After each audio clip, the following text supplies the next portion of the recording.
عليه وعلى الأسرة وعلى العائلة وعلى الأقارب جميعا وعلى الشعب وعلى الأمة كلها إن شاء الله يكون فرد من أفراد المسلمين الصالحين.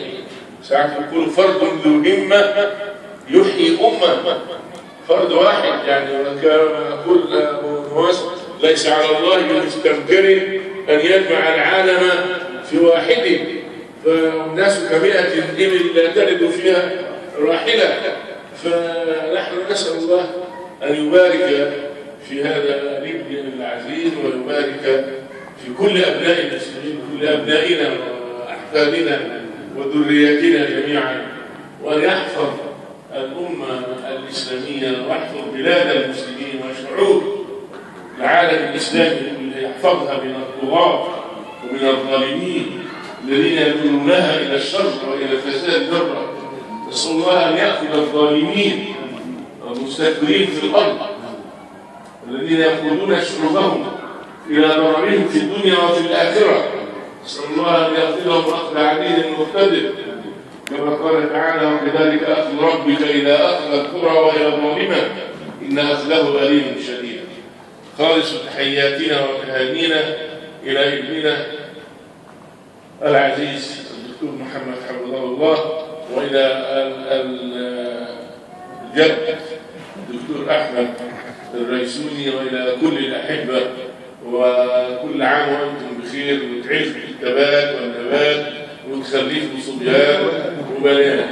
لكن ما فيش رجال لوحدهم، كان العرب قديما بيحبوا البنين فقط، لما الواحد يتزوج يقولوا بالرفاء والبنين. الله، البنين لوحدهم ما بيحبش البنات، وده بالشرع حلوه بالانثى رغم انهم مسوده وهو كريم لا يحب، انما الحياه ما تمشيش الا بالبنات. هذه سنه الله. انما هو لما ولد الاعراب وقيل لهم امراتك ولدا، قال ماذا ولدت؟ قال ما هي بنعم الولد، نصرها بكاء وبرها سرقه. لما تنصرني تبكي بالدموع، لا تقدر تبكي بالجواد ولا تحمل سيف ولا روح وبالروح لما تدريني تجيب من فلوس كوزها، ما عندهاش فلوس هي يعني. فهذه كانت نظرتنا نحن، لا نظرتنا ان نفرح بالبنين والبنات. ولذلك قال الله تعالى: لله ملك السماوات والارض يخلق ما يشاء يهب لمن يشاء اناثا. بدا بالايه؟